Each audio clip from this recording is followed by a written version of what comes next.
Terima kasih kerana memilih channel ini untuk mendapatkan berita terbaru setiap hari. Bagi anda yang pertama kali berada dalam channel ini, sila pertimbangkan untuk tekan butang like, subscribe dan komen video ini untuk penambahbaikan pada video akan datang.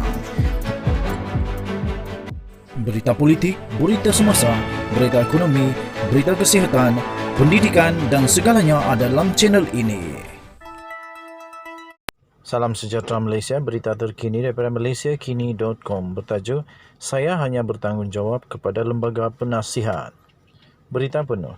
Ketua Pesuruhjaya Suruhanjaya Pencegahan Rasuah Malaysia SPRM Azam Baki percaya dia tidak melakukan sebarang kesalahan, justru tidak perlu memberikan reaksi terhadap tuduhan yang dikaitkan dengannya.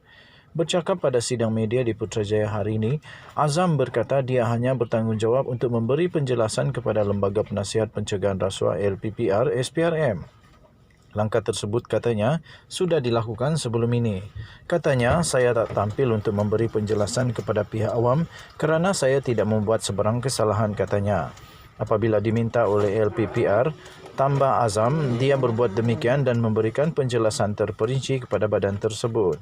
Katanya, saya hanya answerable perlu menjawab kepada LPPR katanya. Terdahulu, Azam ditanya wartawan mengapa dia mengambil masa yang agak lama sebelum membuat penjelasan berkenaan tuduhan yang dikaitkan dengannya. Dia memberi penjelasan berkenaan selepas diminta berbuat demikian oleh pengerusi LPPR, Abu Zahar Ujang. Sebelum itu, Abu Zahar sendiri mengadakan sidang media mengenai isu tersebut.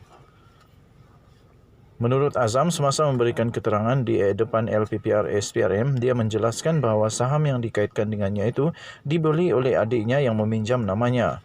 Dia juga menafikan pembelian saham oleh adiknya itu menyebabkan wujud konflik kepentingan. Katanya, dalam isu saham, saya tak melakukan sebarang kesalahan. Tuduhan yang menyatakan saya ada konflik kepentingan adalah tidak berasas. Saya ada jelaskan kepada panel LPPR bahawa akaun saham saya yang digunakan adik saya tak ada kepentingan atas saham-saham yang dibeli itu. Ia dibeli melalui pasaran terbuka dan ia tiada kaitan dengan siasatan oleh SPRM. Akhirnya, kesemua saham telah dipindahkan ke akaun beliau, adik saya katanya.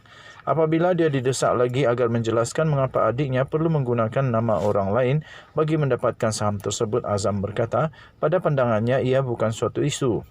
Bahkan Azam mencabar pihak yang tidak berpuas hati agar membuktikan tindakan tersebut merupakan pelanggaran undang-undang. Katanya, saya tidak melihat ia jadi satu isu, jadi saya benarkanlah. Sesiapa pun boleh guna akaun untuk beli saham di pasaran terbuka. Bagitahu saya kalau ia satu kesalahan katanya. Azam menjadi perhatian ramai baru-baru ini selepas muncul dakwaan pihak tertentu yang dia memiliki saham dalam dua syarikat awam pada 2015. Menurut laporan tahunan Excel Force Berhad 2015, Azam memiliki 2.156.000 unit saham dalam syarikat itu setakat 21 Mac 2016. Ketika itu, Azam ialah pengarah siasatan SPRM. Azam berkata ketika itu, dia juga mengisytiharkan saham tersebut kepada ketua jabatannya mengenai pemerolehan saham oleh adiknya dan ia dibuat atas inisiatif sendiri.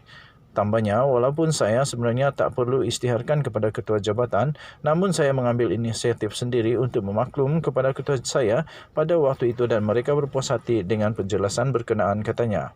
Azam tidak menamakan siapa pegawai atasan yang telah diberikan taklimat tersebut, tetapi sebagai pengarah siasatan, Azam bertanggungjawab kepada Ketua Pesuruhjaya dan Timbalan Ketua Pesuruhjaya SPRM pada ketika itu. Azam berkata dia percaya ada pihak tertentu yang cuba mencemarkan nama dan agensi yang diketuainya dan tidak menolak kemungkinan ia didalangi oleh pihak yang tidak berpuas hati dengan SPRM. Katanya, saya percaya ini adalah sebahagian daripada cabaran yang mesti dihadapi oleh semua ketua pesuruhjaya SPRM. Saya beri aku janji untuk menjalankan tugas dan tanggungjawab membawa SPRM ke arah agensi yang berwibawa, berintegriti dan profesional dalam segala tindakan, tambah Azam lagi. Azam berkata dia juga telah menerima nasihat undang-undang dan memutuskan untuk mengambil tindakan terhadap pihak yang mencemarkan nama baiknya. Sekian berita. Berita ini dipetik daripada malaysiakini.com. Sila maklum bahawa artikel daripada berita ini tidak menggambarkan pendirian dan pendapat rasmi daripada channel ini. Malaysia kita punya, cintai Malaysiaku, kita jaga kita. Jangan lupa tekan butang subscribe, like dan share. Bye-bye.